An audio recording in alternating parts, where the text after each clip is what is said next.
Oke, dari saya yang mulai ya Kak ya. Yang pertama, apa itu enkapsulasi dan fungsinya? Ini jawab, soalnya soal apa? Hmm, Langsung jawab, Soal, ya langsung jawab. langsung jawab. Oke, mungkin dari aku ya. Jadi enkapsulasi itu konsep object oriented di mana si atribut dari kelasnya itu ter bahasanya terkurung lah, terkurung sehingga nggak sembarang metode ataupun kelas lain bisa mengaksesnya kecuali emang dia punya behavior tertentu, misal dari modified aksesnya public atau private tapi bisa diakses oleh kelas di bawahnya. Simpelnya gitu sih kalau enkapsulasi. Dari Kak Edo ada tambahan? Yang paling tambahan sedikit buat cara orang user lain itu ngakses enkapsulasi paling dari si developernya itu nyediain buat getter sama setternya aja sih. Kak, fungsinya untuk apa? Kalau getter setter itu ya dari si user yang nggak punya akses buat enkapsulasinya bisa dapetin data yang udah disediain dari enkapsulasinya. Kalau setter itu buat ngeset datanya itu mau seperti apa. Next, pertanyaan selanjutnya.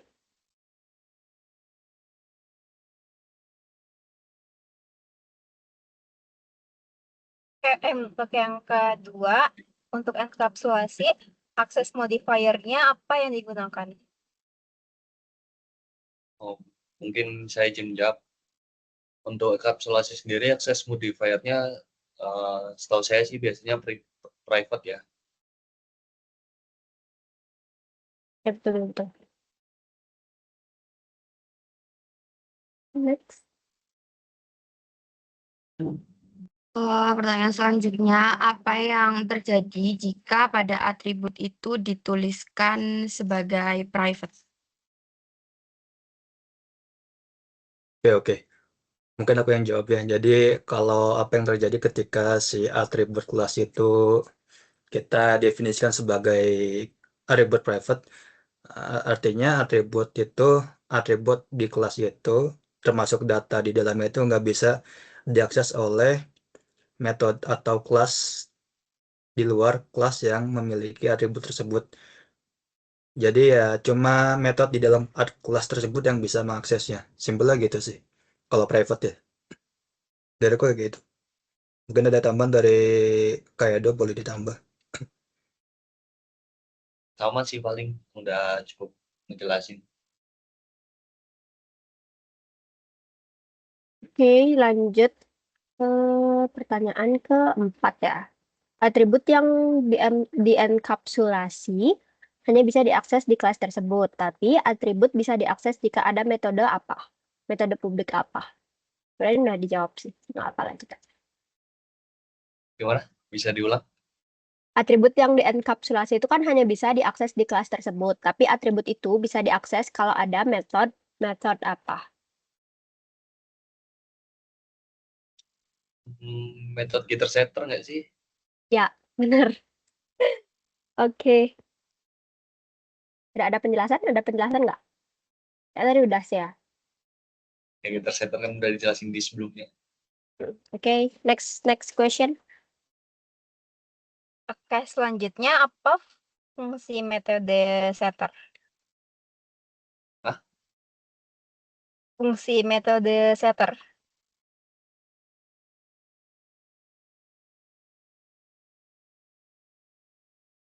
Metode setter itu gunanya untuk ya dari si user yang bisa akses itu dan set datanya.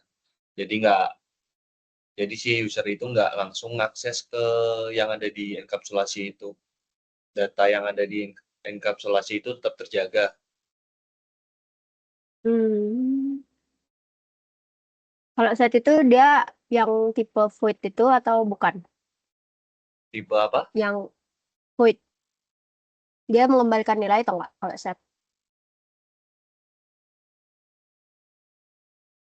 Setter itu Ya void kayaknya. Oke, oke. Atau bener nggak? Benar-benar. Next.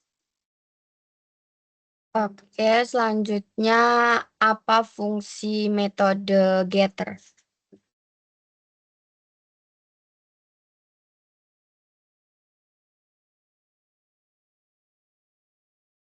Mau jawab Zul?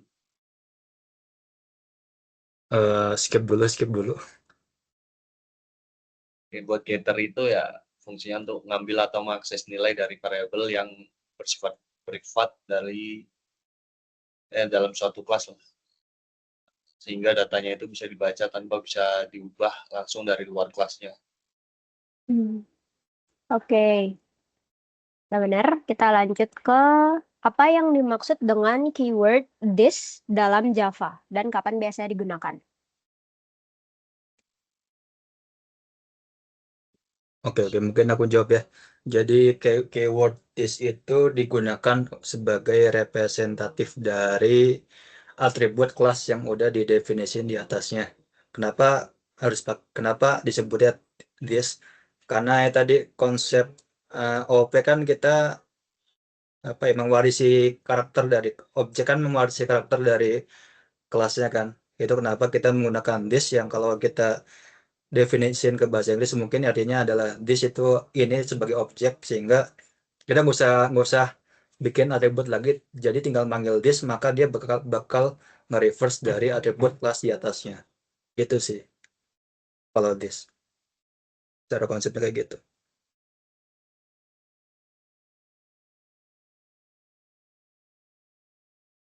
Oke, yang selanjutnya, kenapa sebaiknya atribut dalam sebuah kelas di-set sebagai private?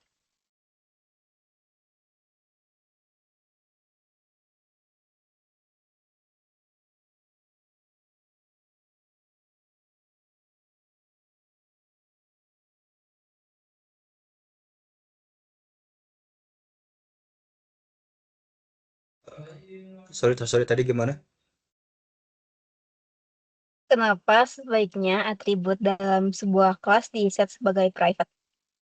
Oke, kenapa sebaiknya atribut kelas itu didefinisikan sebagai private? Ya, ini kembali ke konsepnya enkapsulasi. Jadi agar si data dalam kelas tersebut itu nggak bisa diakses dari metode di luarnya.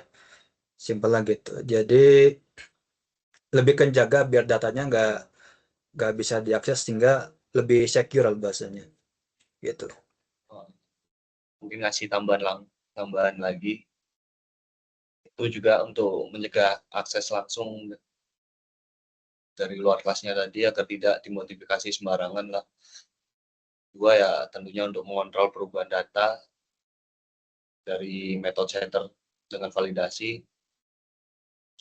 Kemudian untuk enkapsulasinya sendiri itu ya supaya kelasnya itu lebih modular dan mudah dikelola.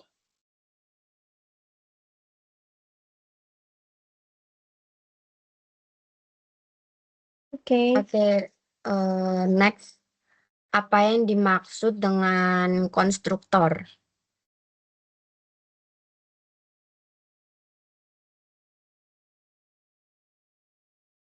Oke. Jadi konstruktor itu simpelnya adalah si kelas ini akan apa ya simpelnya? Jadi konstruktor itu sebuah metode di mana dia itu akan apa ya jelas sih bakal jadi ketika kita mendefinisikan metode dalam kelas dan kita definition sebagai konstruktor, maka kita bisa membuatnya berulang-ulang. Jadi keywordnya cukup dengan kita membuat nama metode barunya apa, terus kita panggil new dan nama konstruktor yang sudah kita definition sebelumnya. Gitu. Oke, berarti untuk menginisialisasi atribut ya, gitu ya, dari suatu objek. Bukan menginisiasi atribut sih, lebih ke inisiasi metode yang udah ada. Oh gitu. Oke. Metode khusus lah yang ada di Metode. dalam Java. Oh gitu. Oke, so last question. Apakah dalam satu kelas itu bisa ada lebih dari satu konstruktor? Mungkin aku jawab ya. Jadi kalau konstruktor tuh uniknya dia tuh cuma bisa sekali didefinisiin. Karena konstruktor ini sebagai metode yang merepresentasi dari kelasnya tersendiri. Contoh misal kelasnya itu kelas mahasiswa, berarti konstruktornya otomatis mahasiswa. Nah, kalau kita buat konstruktor lain sebenarnya bisa, cuma itu nggak dianjurin karena dia bakal berbentrokan dengan konstruktor di atasnya. Gitu. Mungkin kalau dari aku agak beda jawaban ya. Kalau dari aku konstruktor itu ya tentunya bisa lebih dari satu kelas, tapi itu ada namanya juga, itu namanya konstruktor overloading. Konstruktor overloading itu ya memungkinkan pembuatan objek dengan cara yang berbeda berdasarkan parameter yang diberikan. Jadi konstruktor overloading itu bisa dari satu konstruktor ke konstruktor lain, cuma harus parameternya itu berbeda, nggak bisa sama. Kalau yang pertama itu udah dibuat tanpa parameter, ya berikutnya harus ada parameter, nggak bisa tanpa parameter juga. Dan paling itu. Oke, yay, udah selesai. Sekarang dari kakak-kakak yang masih pertanyaan. Ini dari saya yang pertama itu, apa yang membedakan void method dan value method? Ini pilihan ganda ya. Untuk yang A, itu void method mengembalikan nilai, sedangkan value method tidak mengembalikan nilai. B itu void method tidak mengembalikan nilai, sedangkan value method kok sama. Yang B itu void method dan value method keduanya mengembalikan nilai. Yang C, value method hanya bisa digunakan dalam kelas statis.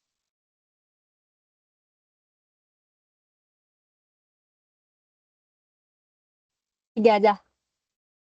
Ya. Oh, bentar. Tadi aku yang pertama itu void method mengembalikan nilai tapi value-nya tidak. Yang kedua sama-sama tidak mengembalikan nilai. Sama-sama mengembalikan. Oh, sama-sama mengembalikan nilai. Terus yang ketiga yang value method tuh nggak bisa di static ya.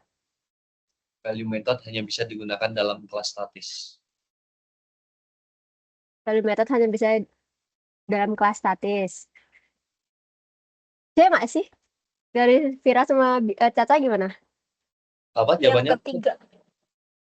Saya nggak sih? Yang ketiga. Yang ketiga. Ya, yang C. Value method hanya bisa digunakan dalam kelas statis. Iya. Gimana Zul? Jawabannya Zul? Bener kok, bener. Deg-degan gitu deh. Oke. Oke, pertanyaan selanjutnya itu, manakah penulisan void method di bawah ini yang benar? Yang A itu public void, tampilkan nama, sistem. Kirim di chat ini aja bisa nggak sih? Bisa di chat. Share screen juga bisa. Kalau share screen semuanya kelihatan dong. Gak bisa. Untuk opsinya ya, untuk pertanyaan tadi saya ulang, manakah penulisan void method di bawah ini yang benar? Public void tambahkan nama sistem admin. Oh. Oke. Ini masih ke report kan? Oke. Vira apa Vira? Yang A nggak sih? Setuju sih yang A. Suaraku denger nggak? Benar. Dengar. Jawabannya yang A. Oke. Lanjut. Pertanyaan ketiga itu, apa yang dimaksud dengan konstruktor dalam Java? Itu opsinya udah dikirim juga. Konstruktor. Apakah tadi pertanyaannya? Apakah yang dimaksud dengan konstruktor dalam Java?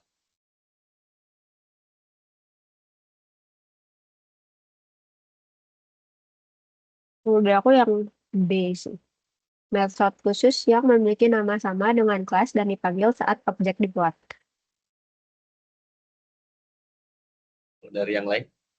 Aku B juga. Yang B. Oke, benar. Lanjut ke pertanyaan berikutnya aja. Manakah penulisan konstruktor di bawah ini yang benar?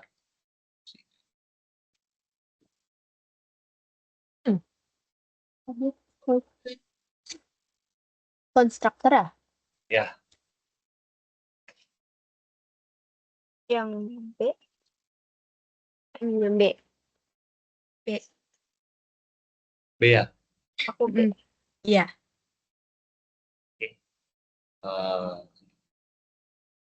Pertanyaan selanjutnya. Apa yang dimaksud dengan this dalam suatu metode? Bersama ya pertanyaannya. This.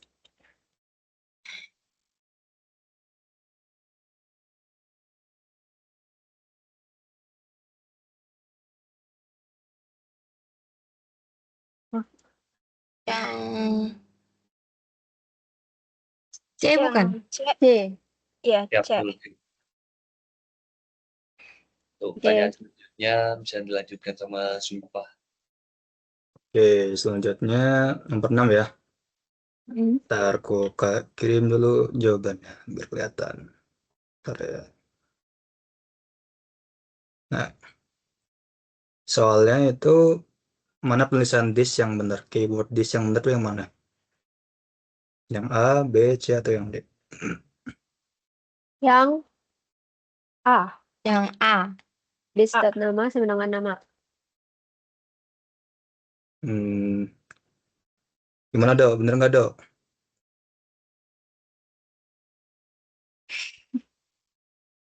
Bener ya? Ya benar. Betul. Oke, Betul. selanjutnya nomor 7 ya. Oke. Nah, manakah cara mengakses metode di bawah ini yang benar? Apakah yang A, yang B, C atau yang D? Mengakses. Hmm. B. Ya enggak? Caca sama Vira apa? Objek dan nama Akses. metode. Hmm. Kalau buat mengakses B. B Benar ya. kok yang B, yang B kok yang B. Oke, nomor 8. Wah, apa yang dimaksud dengan access modifier dalam bahasa Java? Itu ya, Modifier. jawabannya ada A, modifier sebagai siapa yang dapat mengakses suatu kelas, B, modifier sebagai tipe data suatu kelas, C, modifier sebagai return tipe data, yang D, modifier sebagai definisi konstanta dalam Java. Yang mana? A. Yang A Digunakan bukan Kak? menentukan A. siapa yang mengakses suatu kelas, metode, atau variabel. Betul. Sekarang nomor 9 ya. Oke. Manakah di bawah yang bukan akses modifier dalam Java? Public, protect, static, atau private? Yang bukan B. atau yang iya? Yang bukan, yang bukan. bukan. Oh. C. Kalau yang B. bukan yang statik. Oke, benar. Dan terakhir ya. Static. Manakah di bawah ini yang bukan termasuk non-access modifier dalam Java? Non. Apakah final, abstract, private, atau static? Non-akses. C. Non-access. Private. Bener nggak do yang nomor 10? Kok Yang apa? Nomor 10, Private. banget tuh? private bener nggak? Yang Non-modifier ya? Hmm. Iya kayaknya sih. Ya bener ya, yang private. Karena kan Soalnya kita yang bahasa lain kan non-access modifier. Oke. Yang Dan itu berarti kan dia modifier. Oke. Oke. Yay.